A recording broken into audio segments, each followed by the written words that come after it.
We'll guide you through how to fix Bluetooth connected but there being no sound on a Samsung phone. If you find this useful, then consider subscribing and liking the video.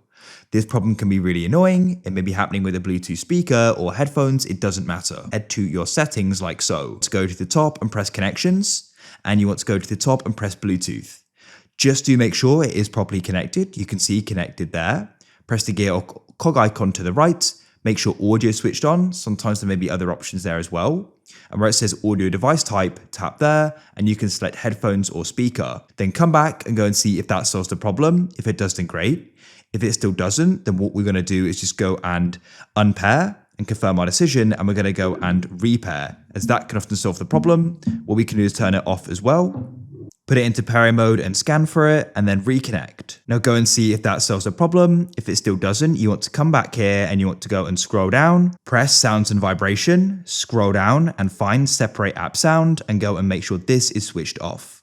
Go and see if that solves the problem. And last of all, do just make sure you've increased your volume. Hopefully one of these has solved the problem.